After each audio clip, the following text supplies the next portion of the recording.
morning, or good afternoon, or good evening, whenever you are listening to this. This is the Turk Out. I wish I had come up with that by the time I had written the email, because I think that's a really good name for it. What I want to cover in today's mini follow-along workout is a couple of, I would say, the most common mistakes that I see people making in the Turkish Get Up. There are a number of them, but really these are going to be the 8 most common. And the main thing to keep in mind with the Turkish Get Up is that the better you are able to control yourself under the weight, the more weight you can put over your head. And the more weight you can put over your head, the stronger you can get. Now, there is no shame in not using a heavy weight all the time. As a matter of fact, my most recent program, Get Up Domination, there's only one heavy day on the program, and the rest are either light or medium. That's actually a very good way to build up to a very strong overhead position and a very strong get up. You don't have to go heavy all the time. In fact, you should not. But at any rate, what you can get away with when it's really light and you can kind of, fudge your technique a little bit is not the same as the technique that you have to have for a heavier Turkish Get Up. And like the great Ernie France said, who was one of the godfathers of powerlifting, you want to treat your light weights heavy so that your heavy weights feel light. So to illustrate that point, I've got this very tiny and cute kettlebell that I'm going to be using for today's session. And I'm going to make sure that I've got my camera positioned in such a way that you should be able to see just about everything. All right? So, first things first, you're going to notice periodically I'm going to look at my handy-dandy notepad here for some of my notes. I'm not going to go in any particular order. Some of the things are going to be pretty restricted to just the beginning. There are going to be a few things that are going to be more useful in the middle. Other things are going to be most important at the end. But because we're talking about the Turkish Get Up, let's start from the bottom and work our way up. All right? Now, first things first. I should also mention I have a particular way of teaching the Turkish Get Up if you are either brand new to it or are somewhat new to it, and you've maybe just kind of started using weights. And that is going to be included in the bonuses in Get Up Domination. So I'm not going to be showing you my, my top to bottom way of doing the Turkish Get Up. I'm going to be focusing in once again on some of the things that people have some issues with. Okay. The first things first, we're going to start with getting it off the ground.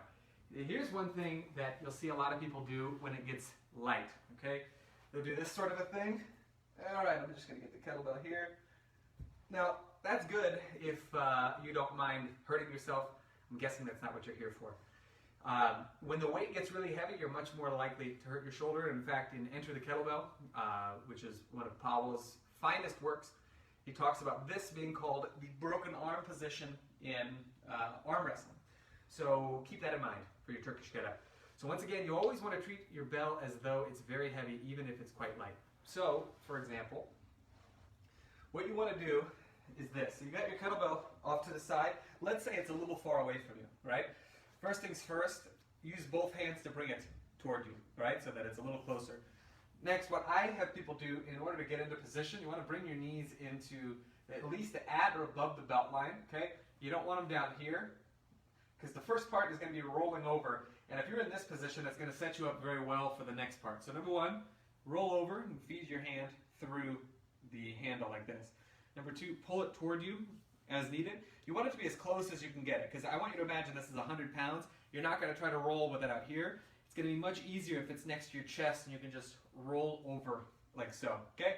So number 1, you're right here. Your knees are at or above the belt line. Gripping the bell with both hands. You're going to roll over, and then you're going to open up. Okay? Now this foot goes into this position, and the opposite leg, meaning the leg on the side without the kettlebell, goes straight outward. All right? Now from here, I would get started. You can use one hand or 2 hands to push it up. Both are perfectly acceptable. When the weight gets heavy, you're pretty much going to have to use 2 hands. It's just kind of the way that it is, right? And heavy, meaning for a Turkish Get Up, the likelihood that you'll be able to do it with a floor press by the time it's something that you can consider heavy, it's not very high, right? So coming back down, again, you don't want to go into the broken arm position here and then try to do this. You want to get into the habit of getting back here, rolling over, and setting it down. Voila. That right there is going to save you a lot of time, effort, energy, and pain, both metaphorical and physical, when it comes to getting the kettlebell off the ground. Okay? Now the next part is going to be your stance. So we've got the start. Next is going to be the stance. Now I learned something very cool from David Whitley, who is a performing strongman and a bona fide kettlebell expert. And a number of years ago, he pointed out that the stance in your get-up is about as wide as it is for your one-arm swing. So if you think about your one-arm swing, right, about like this.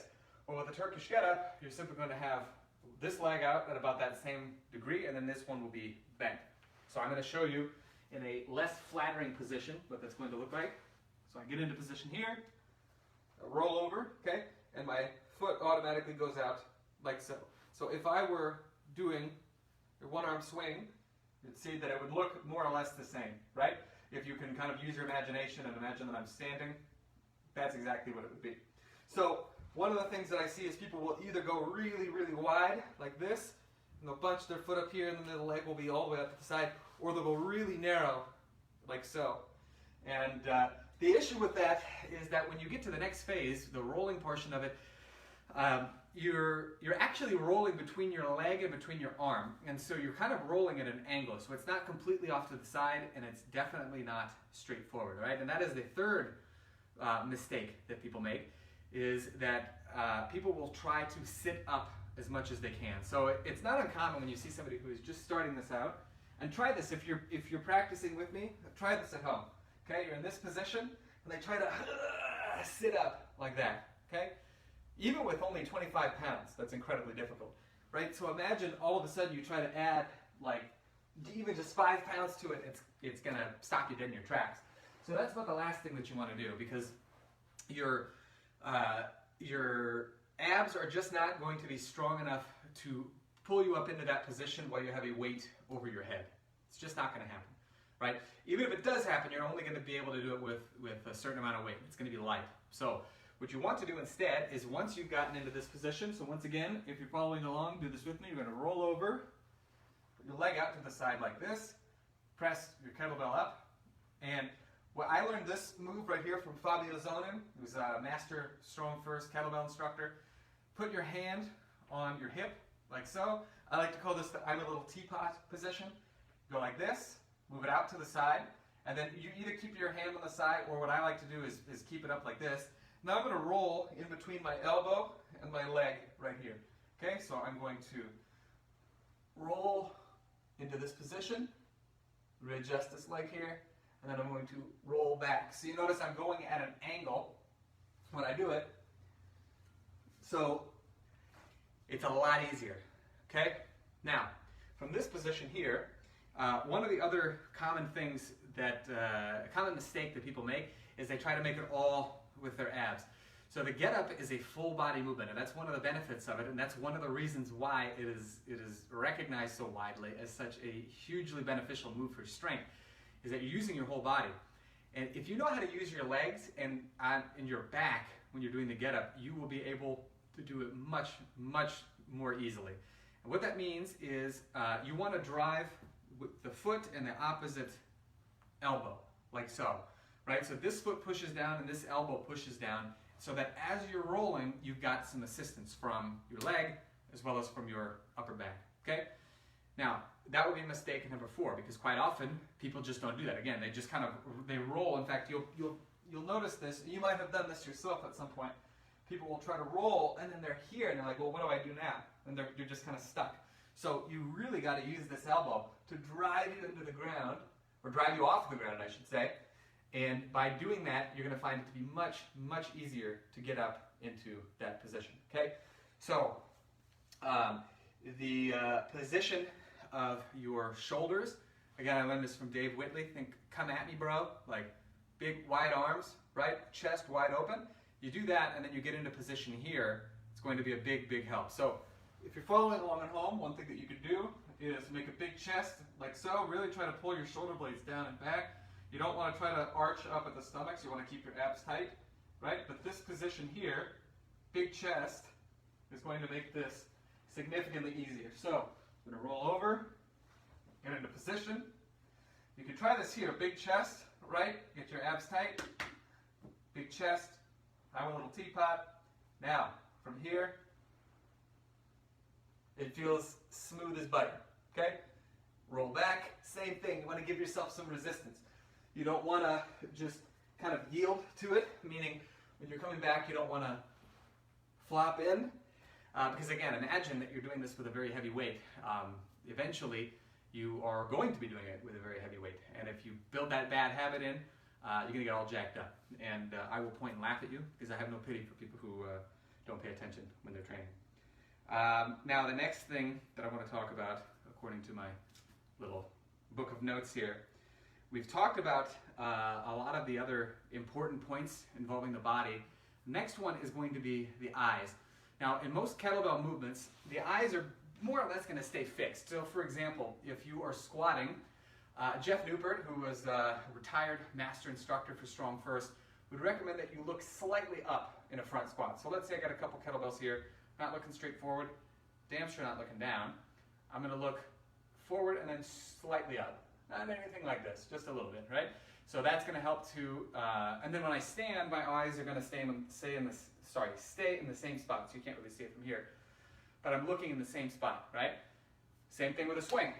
Now, if I swing, my eyes are going to be at a point slightly down so that when I'm here, I'm able to maintain my abdominal brace while still staying extended.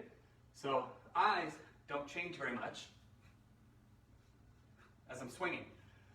Now with the get up, it's quite a bit different because you have to keep your eyes on the bell for certain stages, but at other stages you don't. So one of the mistakes that I'll commonly see is people will be doing it just fine, right? They got their eyes on the bell here, they're ready to transition, and now they're in this position here, and you see I'm losing my balance even doing that.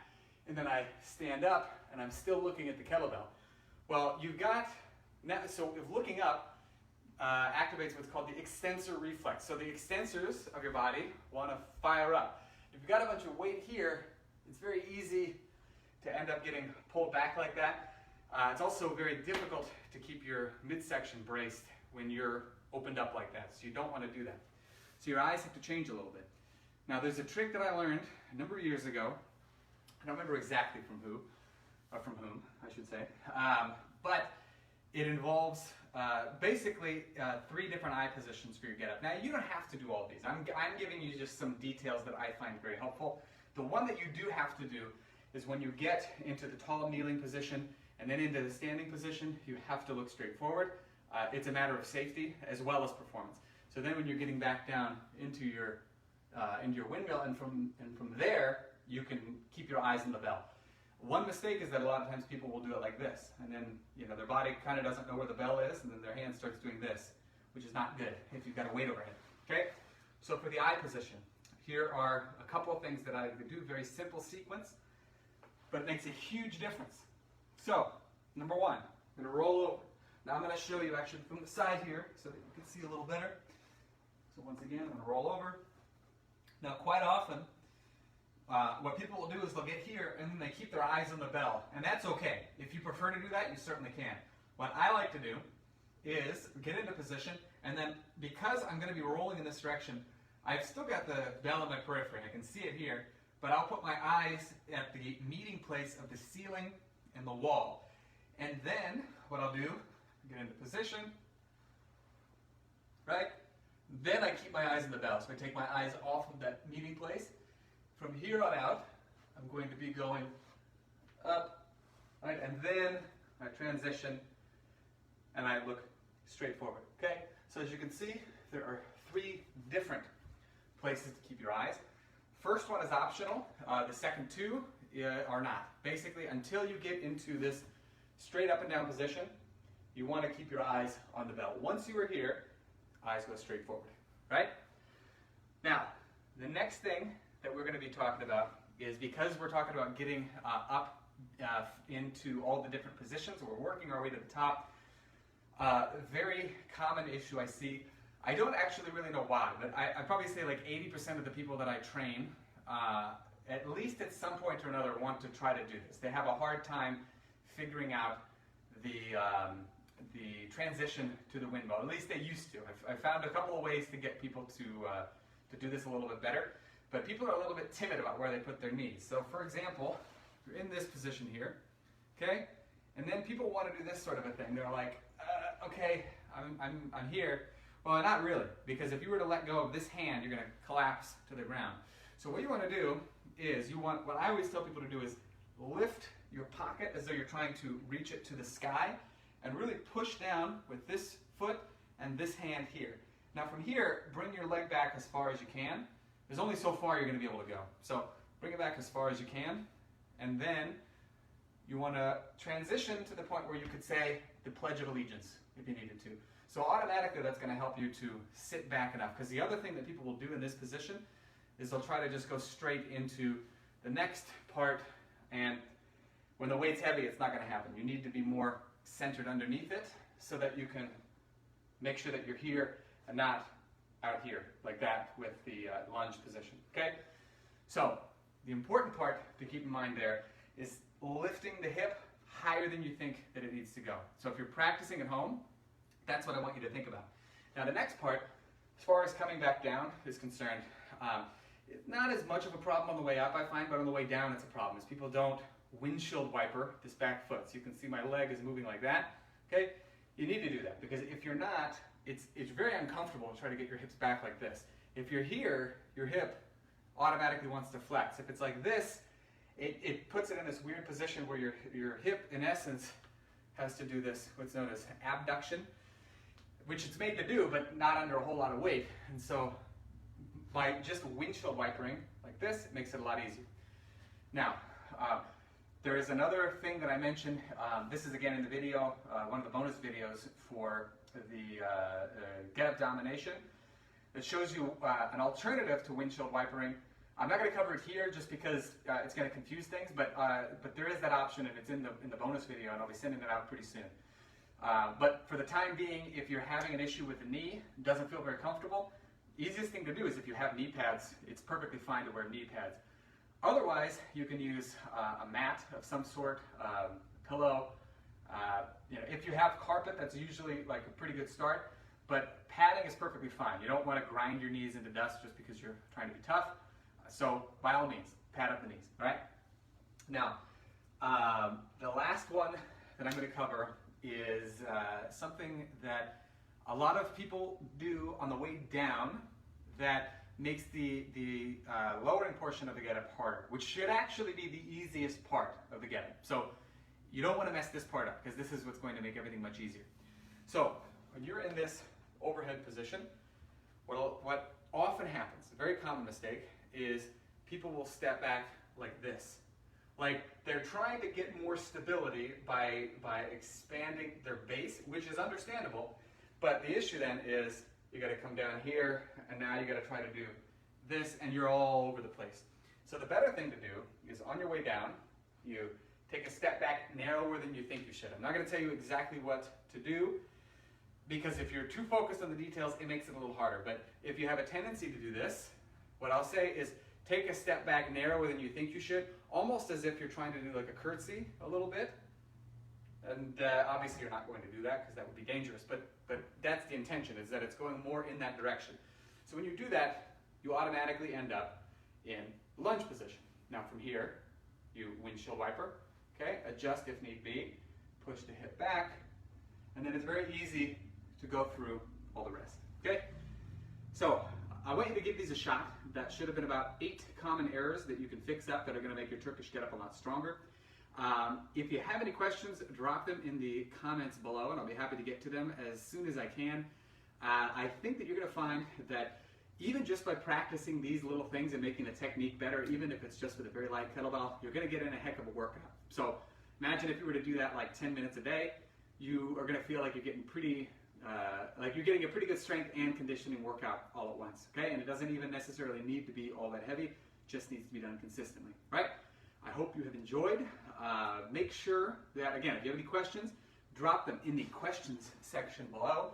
And if there are any other pointers that you want to see in any other kettlebell moves, I am more than happy to dole out the information as per your requests. All right, hope you've enjoyed and have fun. happy training.